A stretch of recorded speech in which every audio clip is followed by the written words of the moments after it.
다 같이 신앙 고백 드리면서 어버이 주일 예배를 하나님 앞에 드리겠습니다. 나는 전능하신 아버지 하나님 천지의 창조주를 믿습니다. 나는 그의 유일하신 아들 우리 주 예수 그리스도를 믿습니다. 그는 성령으로 잉태되어 동정녀 마리아에게서 나시고 본디오 빌라도에게 고난을 받아 십자가에 못 박혀 죽으시고 장사된 지 사흘 만에 죽은 자 가운데서 다시 살아나셨으며 하늘에 오르시어 전능하신 아버지 하나님 우편에 앉아 계시다가 그게로부터 살아있는 자와 죽은 자를 심판하러 오십니다. 나는 성령을 믿으며 거룩한 공교회와 성도의 교제와 죄를 용서받는 것과 몸의 부활과 영생을 믿습니다. 아멘. 찬송가 310장 찬송하겠습니다.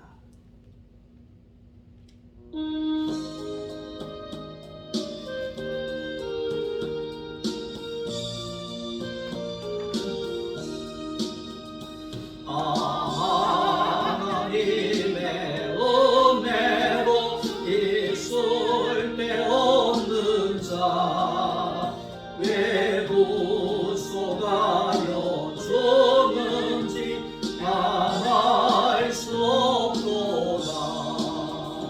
내가 믿고 의지하고 내 모든 영변하시는 주님 늘 보호해 주실 것은 나는 확실히 아네.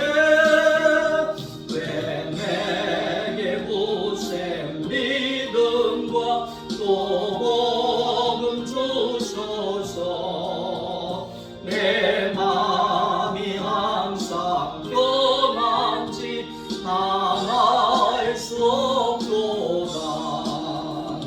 내가 믿고 의지하고 내 모든 영변하시는 주님 늘 보호해 주실 것은 나는 확실히 아네. 왜 내게 성령 주셔서 내 마음 감동해 주 예수 믿게 하는지 알 수 없도다. 내가 믿고 의지하고 내 모든 영변하시는 주님 늘 보호해 주실 것은 나는 확실히 아네. 주 언제가 네 마실지 오밤에 옥낮에 또 주님 만날 것도 난 알 수 없도다. 내가 믿고 의지하고 내 모든 영변하시는 주님 늘 보호해 주실 것은 나는 확실히 아네.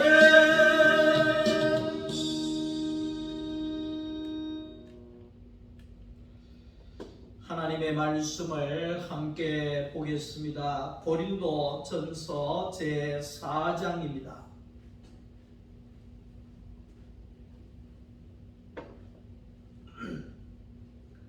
고린도전서 제4장 15절부터 21절 말씀까지입니다.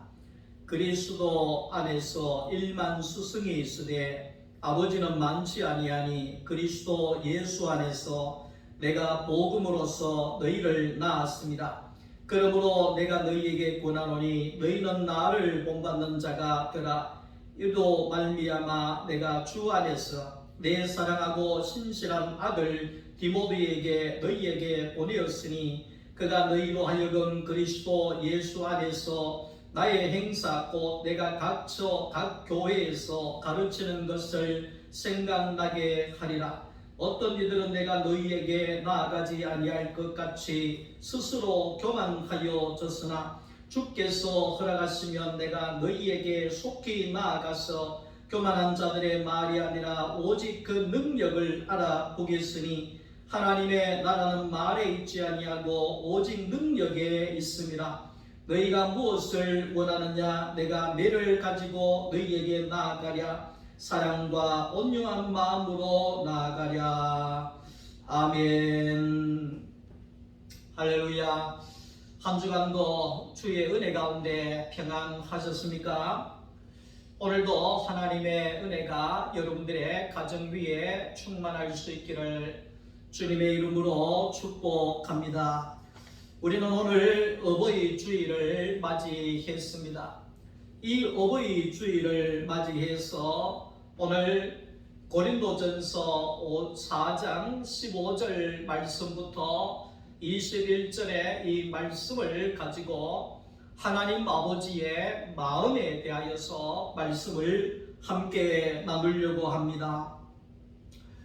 과거에 저희들이 어릴 때 초등학교 다닐 때에는 어머니의 날이 있었습니다. 어머니의 날이 있었습니다. 그래서 어머니 날을 지켰습니다.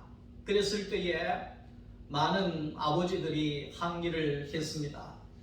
왜 똑같은 부모인데 어머니의 날은 있고 아버지의 날은 없느냐? 이렇게 해서 어버이날로 아버지와 어머니를 섞어서 어버이날로 그렇게 정해서 지금까지 어버이날로 그렇게 지키고 있습니다.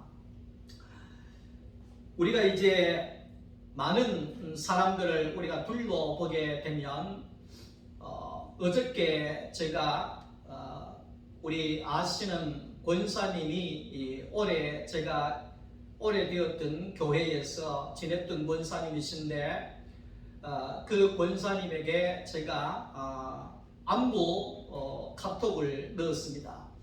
권사님 잘 지냈습니까? 뭐 이러면서 글을 하나 보내줬더니만은 그 권사님이 지금 연세가 벌써 70이 넘었는데 70 중반인데 할머니인데 그 카톡에 글에 엄마야 이러면서 카톡이 왔더라고요.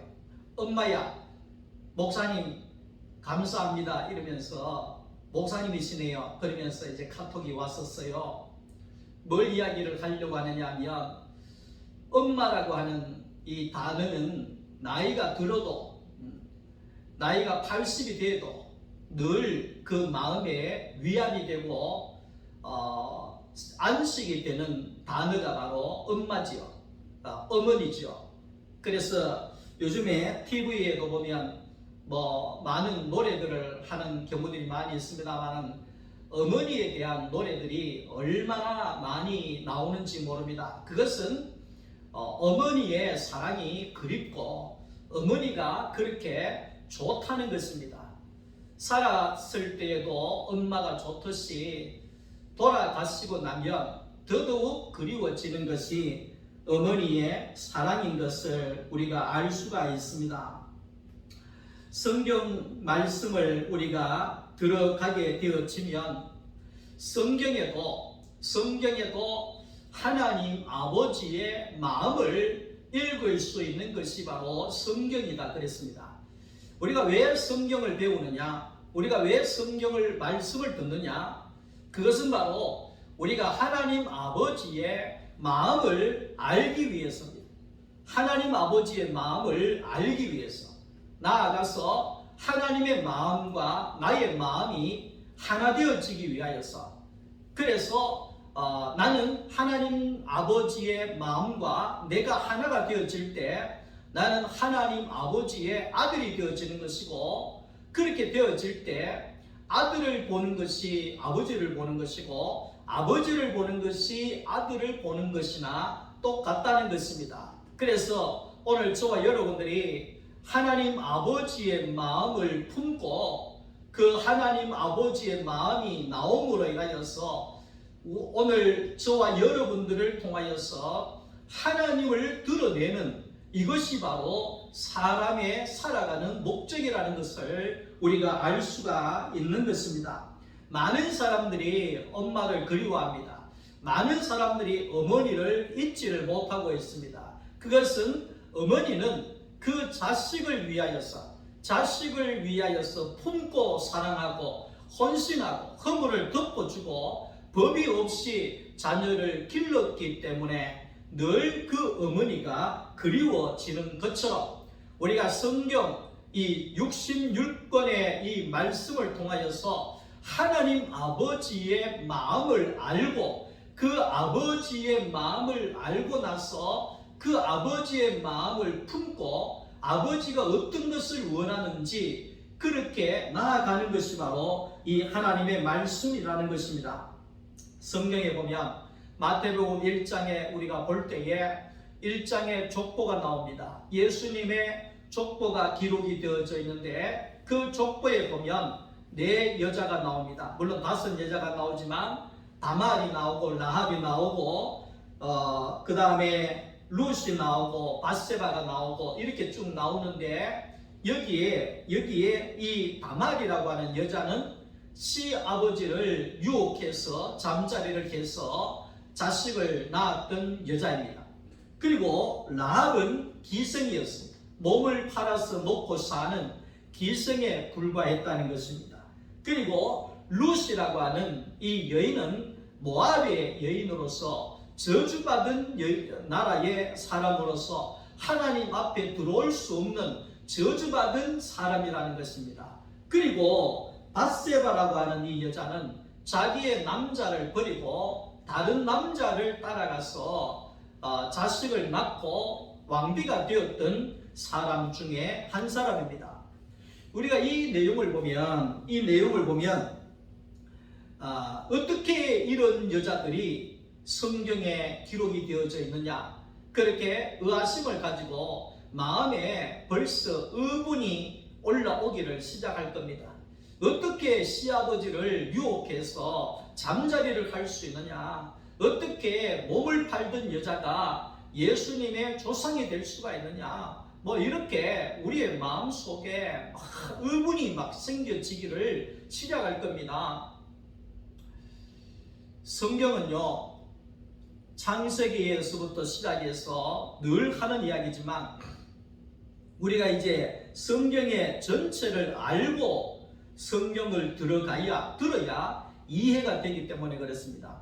성경은 바로 두 노선이 있습니다. 두 노선, 창세기에 나오는 생명의 노선과 선악의 노선이 있습니다. 그러니까 생명의 노선은 생명을 낳는 하나님의 나라에 영원한 생명을 얻는 하나님의 나라의 노선이고, 선악의 노선은 사탄의 세계로서 자기가 높아지고 남을 저주하고 비판하고 판단하면서 결국은 죽음으로 영원한 지옥으로 갈 수밖에 없는 그 두 가지의 노선이 있다는 것입니다. 그래서 계시록의 성경의 완성에 가게 되어지면 이 두 노선에 따라서 생명의 노선으로 갔던 사람은 생명의 강가에서, 그 생명의 강가라고 하는 것은 영원한 하나님의 나라겠지요. 그 영원한 하나님의 나라에서 생명이 넘치는 그 동산에서 하나님과 함께 사는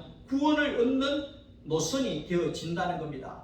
그리고 선악의 노선은 지옥으로 가야 하는, 우리가 잘 알듯이 불못으로 가야 하는, 죽음과 멸망으로 가야 하는 그 노선이 바로 선악의 노선이라는 사실을 우리가 알아야 합니다. 뭘 이야기를 하려고 하느냐면, 저도 나름대로 하나님의 말씀을 통해서 하나님의 은혜 가운데서 제가 복음의 능력으로, 십자가의 능력으로 많은 것들이 조금씩 변화되어져 갑니다. 그런데 제가 이 목회자로서 부끄러운 이야기지만 제 안에 아직까지도 의로운 분노가 살아있는 것을 느낍니다. 언제 그런 걸 느끼느냐 하면, 제가 이제 운전을 매일 하지 않습니까? 운전을 하게 되면 제 같은 사람은 법을 잘 지킵니다. 법을 잘 지킵니다. 아무도 신호등 안 지켜도 저 혼자서 지키는 사람 중에 하나거든요. 그런데 이렇게 법을 잘 지키는 사람은 법을 잘 안 지키는 사람을 보면 마음에 의문이 올라온다는 겁니다. 그래서 저는 무단횡단을 하는 사람을 보면 저 위험하게 무단횡단을 하느냐고, 저러다가 죽으면 어떡하려고 그러느냐고 이렇게 투덜대게 하고, 신호등을 안 지키고 가는 차들을 보면 어떻게 신호등을 안 지키고 빨간 신호에 갈 수가 있느냐고, 저러다가 다른 사람 죽이면 어떡하느냐고 이러면서 마음에 의로운 분노가 막 일어나거든요. 근데 우리가 생각하기를 이 의로운 분노가 일어나는 것은 선한 일이다 이렇게 생각을 할 수가 있어요. 그런데 중요한 것은 이 의로운 분노도 결국은 선악의 노선에 속해 있다는 것입니다. 그러니까 예를 들면 이런 이야기가 좀 그렇지만은, 예를 들면 의로운 분노를 우리가 갖고 있다 그러면, 예를 들어서 주일날에 예배를 드리러 와야 되는데 예배를 드리러 오지 못하고 딴 데를 갔다 그러면 어떻게 주일날 교회를 안 나오느냐고 그러면서 의로운 분노가 막 일어날 거 아닙니까? 예를 들면, 그러면 당신 왜 주일날 교회를 안 나오냐고, 그래가지고 복 받겠냐고, 예를 들어서 이런 식으로 의로운 분노를 표출해 버린다고 하면, 근데 그 상대방의 받는 사람은 상처가 되어지고 결국은 마음의 아픔을 겪게 되어지고 서로가 관계가 멀어질 수밖에 없고, 거기에 분노와 거기에 여러 가지 죽음으로 갈 수밖에 없게 되어진다는 거예요. 그래서 저도 근간에 와서 하나님 이 의분이 사라지게 해주십시오.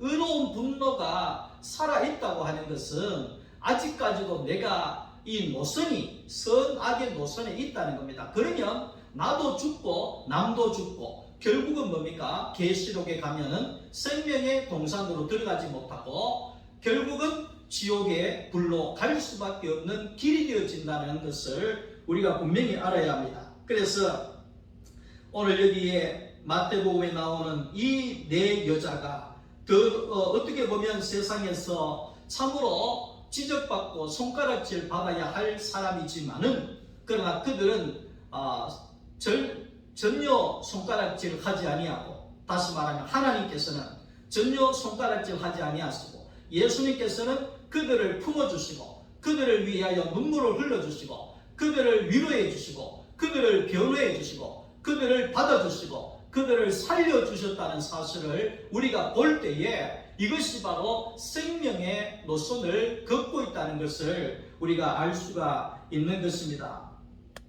과거에 우리가 이제 이단자들을 만나게 되면 얼마나 모질게 우리가 대했는지 모릅니다. 저도 과거에 거기 이제 전도사나 이럴 때 이단자들을 만나게 되면 제가 젊은 청년인데도 불구하고 나이 드신 그런 어른들이, 이단자들이, 이렇게 우리가 이야기하는 이단자들이죠. 그런 사람들이 전도하러 오가면 하면 제가 막 매초롭게 머쓱하기도 하고 훈계하기도 하고 그래가지고 어떡하느냐고 막 화를 내기도 하고, 다시는 우리 집에 오지 마라고 하면서 막 의로운 분노를 내뱉고 막 그렇게 했던 경우들이 없지 않아 있습니다. 그러니까 어떻게 보면 미안한 말이지만 사람을 짐승 대하듯이 그렇게 취급을 했던 과거에 그 철없던 시절들이 없지 않아 있었습니다.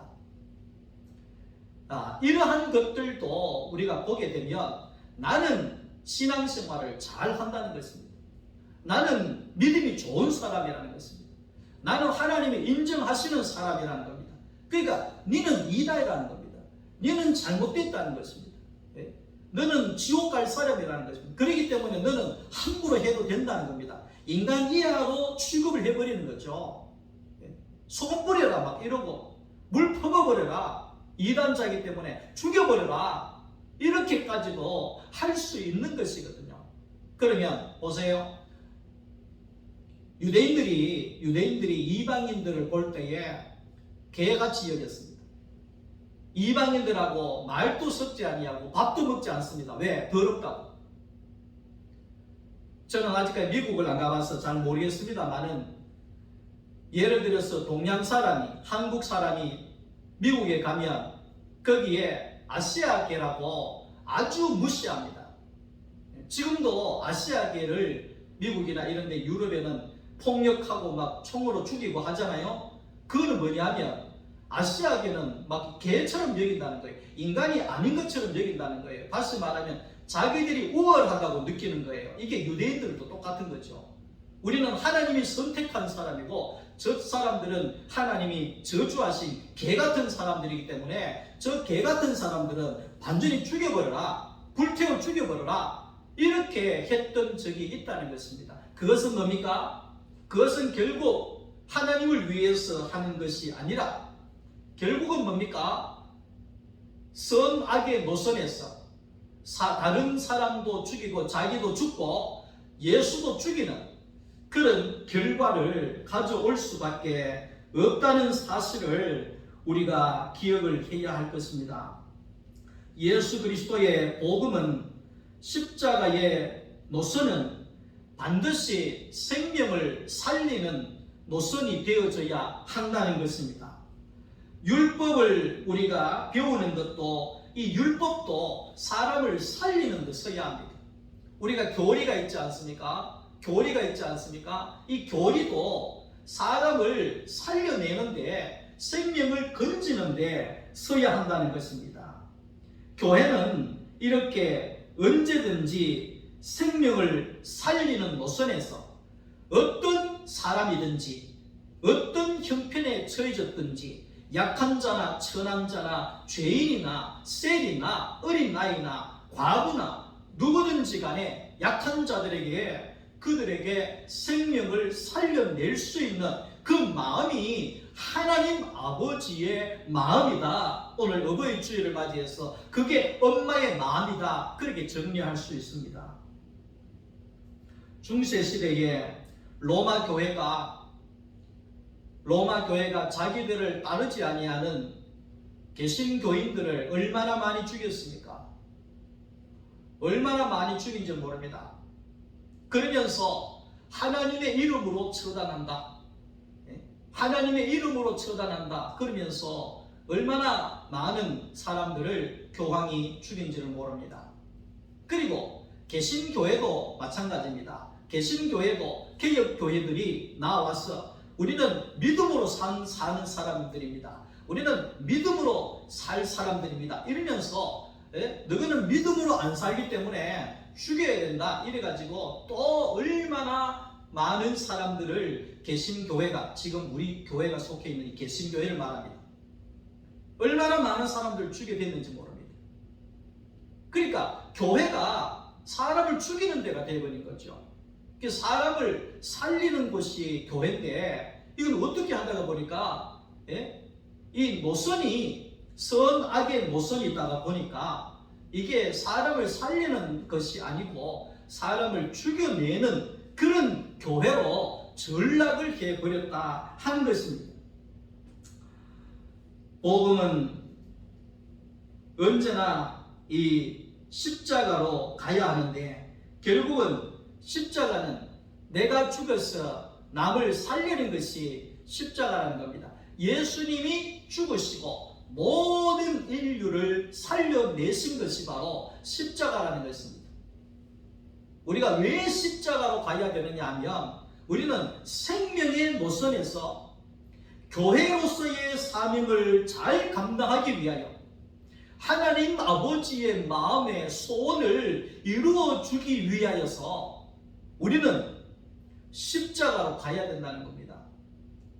십자가로 가서 잘난 내가 끝이 나고 선악의 노선에서 남을 정죄하고 비판하고 남을 개처럼 여기던 그런 신앙이 이제는 완전히 바뀌어져서 내가 그리스도의 마음으로 하나님 아버지의 마음으로 아버지의 마음으로 어머니의 마음으로 그게 뭡니까? 십자가에서 내가 죽어지고 남을 살려내는 그 생명의 노선에 서는 것이 바로 하나님 아버지의 마음이고 우리가 가야 할 길이라는 것입니다.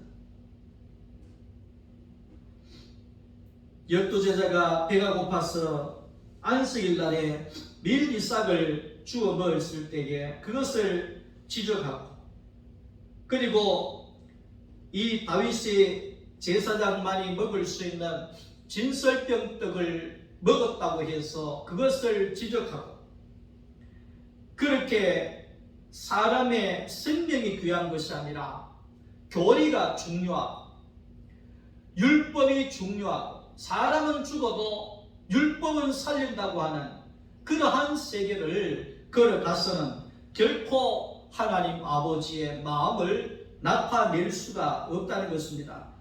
하나님 말씀합니다. 한 생명이 천하보다도 귀하다고 예수님께서 말씀하셨습니다. 과거엔 생각했습니다. 한 생명이 어떻게 천하보다도 귀할까?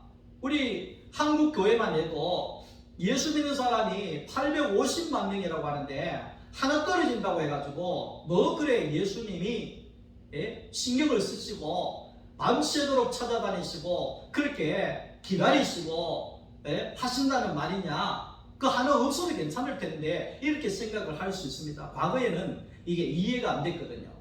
근데 제가 이제 중년이 되어지고 서서히 이제 아버지가 되어져 가는 과정이 되어지고 하나님 아버지의 그 마음을 알아가는 시간이 되어지니까 이게 이해가 되더라고요. 한 생명이 천하보다도 귀하다고 하는 말은 예를 들면 그렇습니다. 어떤 6명의 자식을 낳은 아버지가 있었습니다. 그런데 그 밑에 동생 집에, 옛날엔 그랬잖아요. 동생 집에 애를 낳을 수가 없었어요. 그래서 동생 그 4대가 와서 형님 우리 집에 양자 하나만 주세요. 이렇게 이야기를 했다는 거예요. 그래서 그 부부가, 형님 부부가 밤새도록 의논을 한 거예요. 의논을. 여보, 그 동생 내가 애 하나 달라고 하는데 하나 줘야 안 되겠나? 누구를 줄고? 이래 이야기. 둘이 회의를 시작한 거예요. 그러면 첫째를 줄까? 아닙니다. 첫째는 장남이라서 우리의 첫 것이기 때문에 장남은 안 되겠습니다. 그래, 그러면 둘째를 줄까? 아니요, 둘째는 당신을 너무 많이 닮아서 둘째는 안 되겠습니다. 그러면 셋째를 줄까? 셋째는 많이 너무 착해서 저거 우리가 안 돌봐주면 안 되겠습니다. 그럼 넷째를 줄까? 넷째는 몸이 너무 약해서 남의 집에 가서 살 수 있는 사람이 아닙니다. 그럼 다섯째를 줄까? 다섯째는 성격이 좀 모난 부분이 많아서 우리가 아직까지도 많이 길러내야 되기 때문에 그것도 안 되겠습니다. 그러면 여섯째를 줄까? 그 막내기 때문에 안 되겠습니다. 그래 못 줬다는 것입니다. 이게 아버지의 마음이에요. 이게 어머니의 마음이에요. 그러니까 한 생명이 천하보다도 귀하다. 한국 교회가 850만 명의 성도들이 있다 그러는데 그거 하나 없어진들 뭐가 문제가 되느냐? 하나 없어도 된다. 800만이 아니라 50만 명 없어도 막 살 수 있다. 이렇게 생각을 할 수도 있잖아요. 근데 그렇게 생각하는 사람은 아버지의 마음이 없는 사람이죠. 생명의 세계에 서 있지 아니하는 사람이죠. 생명의 세계, 아버지의 마음, 부모의 마음, 그 자리에서는 어느 하나도 빠질 사람이 없는 거예요. 어느 하나도 없어서는 안 될 존재가 되는 거예요. 하나님 아버지 앞에서. 그러니까 우리 교회, 우리 모든 성도들은 뭐 내 하나 없어진다고 아니에요. 하나님 아버지는, 하나님 아버지의 마음은 하나가 없으면 전체가 없는 것 같은 그것이 바로 아버지의 마음이고 부모의 마음이라는 것입니다. 그런 마음이 우리에게 있어야 되어지지 않겠습니까? 그것이 바로 우리가 어버이 주일을 맞이해서 우리가 하나님 앞에 나아가는 어버이의 마음이 되어지지 않겠습니까? 예수님께서 창녀들을 찾아가시고 고아나 과부를 찾아가시고 세리나 죄인들의 친구로 사셨다 했습니다. 죄인들의 친구로 사셨다. 이 말은 뭐겠습니까? 예수님이 죄인이다 그런 뜻이 아니라 죄인을 살리기 위하여서 예수님은 죄인들과 함께 어울리셨다는 것이죠. 그들을 살려내기 위해서. 처음부터 죄인인 사람이 누가 있겠습니까? 예수님은 죄인들의 친구로서 죄인이라도 받아주시고 죄인이기 때문에 그들을 살려내셔야 되기 때문에 예수님은 그들을 친구로 삼으셨다는 것입니다. 이것이 바로 복음의 능력이고 십자가의 능력입니다. 이것이 바로 하나님의 능력입니다. 우리 안에 이러한 복음의 능력이 충만하시기를 원합니다. 십자가의 능력은 생명을 살리는 능력입니다. 어머니는 어느 자식 할 것 없이 다 살려내는 능력이 그 어머니에게 있는 것처럼 예수님께서도 수고하고 무거운 짐진 자들아 다 내게로 오라. 내가 너희를 쉬게 하리라. 모든 사람들을 살려내시는 분이 바로 예수님이라는 것입니다. 유대인들이나 바리새인들이 예수님을 왜 받아들이지 않았겠습니까? 그것은 바로 나사렛 촌 사람이었기 때문에 그렇습니다. 우리도 대구에 살지만 너무 자랑스럽게 생각할 필요가 없는 것이 우리는 서울에 가면요 지방 사람이라고 서울 사람들이 또 얼마나 그렇게 보는지 모릅니다. 제가 과거에 포항에 살 때 또 대구에 오면 대구의 사람들이 또 포항 사람이라고 좀 이렇게 지방 사람이라고 또 내려보는 경우가 있어요. 그러니까 예수님 당시에도 나사렛이라고 하는 시골 촌 마을에서 예수님이 태어나셨다는 겁니다. 그러니까 유대인들이나 바리새인들이나 서기관들이 예수님을 무시하기 시작하는 거죠. 그리고 예수님은 아버지의 요셉의 아버지의 직업을 따라서 거기에 목수직을 가지고 사셨다는 것입니다. 그러니까 직업이 천하게 보이는 거죠. 직업이 천하게 보이는 거죠. 예수님의 행동이 거룩하지 아니하고 죄인들하고나 어울리고 세리들하고나 어울리고 그러면서 그런 모습을 보면서 예수님을 그들은 배척하기를 시작했습니다. 율법이 먼저인데 사람이 생명이 먼저라고 하는 그 예수님을 비웃었습니다. 오늘날 우리는 어떻습니까? 과연 우리는 어떤 예수를 우리가 믿고 살아가고 있습니까? 로마서 5장 20절 말씀 속에 죄가 넘치는 곳에 은혜가 넘친다 그랬습니다. 죄가 많은 곳에 은혜가 넘친다. 이 말은 뭐겠습니까? 이거는 아버지의 마음입니다. 아버지의 마음. 죄가 많은 곳에 망할 거잖아요. 망할 거잖아요. 죽을 거잖아요. 소망이 없는 곳이잖아요. 그런 곳에 아버지의 마음은 더 가게 되어져 있다는 겁니다. 자식이 병든 자식이 있으면 아버지의 마음이 어머니의 마음이 그 자식에게로 다 가는 것처럼 오늘 이제 어버이날이라서 장인 어른 댁에 갔다 왔습니다만은 그 장인 어르신과 장모님은 우리의 그 처제가 있는데 처제가 이제 어릴 때 몸이 약해서 약도 많이 먹이기도 하고 하여튼 어려움들이 많은 것 같아요. 그런데 지금 벌써 성인이 되어져서 벌써 60이 다 돼가는데도 아직까지도 몸이 약하다 그러면서 제가 몸이 약해서 뭘 챙겨줘야 되는데 늘 이렇게 이야기를 하는 거예요. 그러면 제가 이렇게 보면 내보다 더 건강하게 보이는데 약하다고 자꾸만 그렇게 이야기를 하는 거예요. 그게 무슨 말이냐면 그게 어머니의 마음이죠. 그게 아버지의 마음이죠. 그러니까 죄가 많은 곳에 은혜가 넘친다고 하는 것은 아버지의 마음은 지금 불이 나는 거예요. 어떻게든지 간에 저 죄에서 살려내야 하겠다는 그 간절한 마음이 일어나는 거예요. 그게 어머니의 마음이잖아요. 어떻게든지 간에 자식을 살려내야 되겠다는 거예요. 저 죄가 가득한 곳에서. 우리는 어떻습니까? 다 저 사람은 죄 많은 사람, 죄인들이 많은 곳에 가가지고 죄인들하고 어울리고 저리가 되겠나 말이에요. 저희는 망할 기라고 말이에요. 이런 식으로 정죄해버리고 끝나버리면 우리는 생명을 낳을 수 있는 존재가 못 됩니다. 아버지의 마음을 가질 수 있는 존재가 못 됩니다. 온전한 어머니의 마음으로 생명을 낳을 자가 못 된다는 것입니다. 그러면 어떻게 되겠습니까? 결국은 계시록에 가서 생명의 강가에 머무를 자가 아니고 영원한 지옥으로 갈 수밖에 없는 잘못된 노선에 우리가 타고 있다는 사실을 알아야 됩니다. 과거에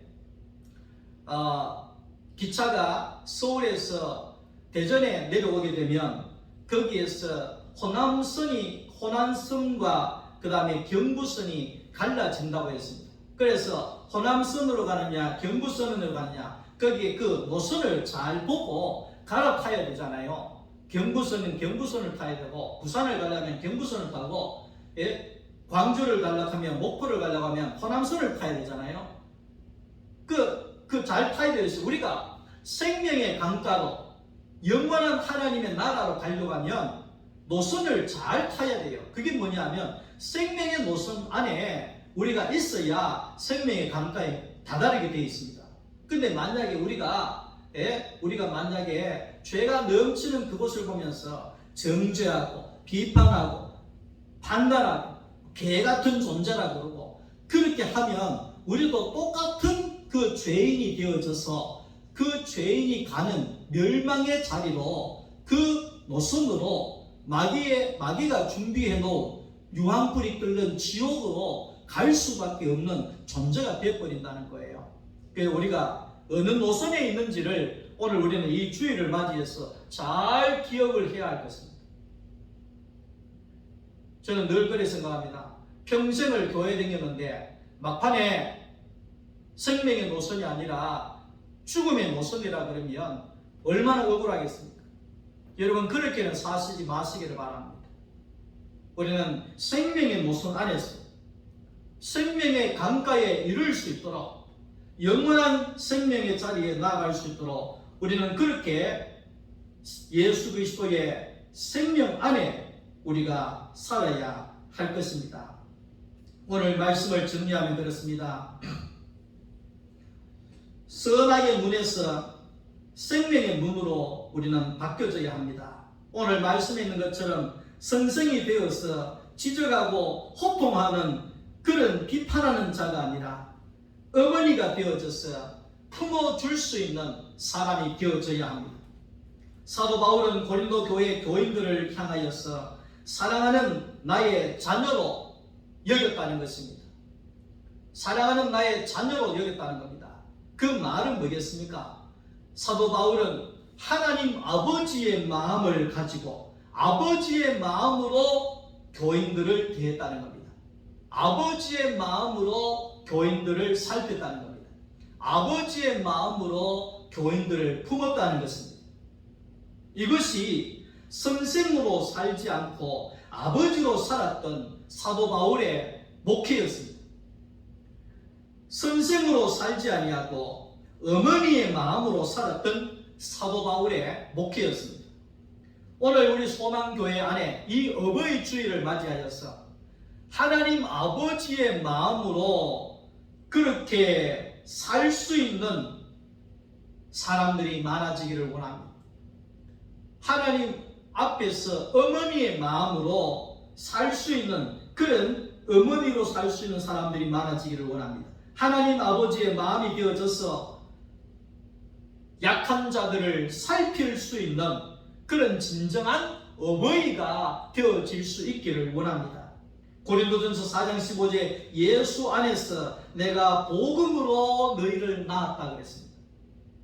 모든 식물들은 자라서 성장해서 열매를 내어 놓으면서 생명을 낳습니다. 모든 동물들도 자라나서 성장해서 새끼를 낳고 생명을 낳습니다.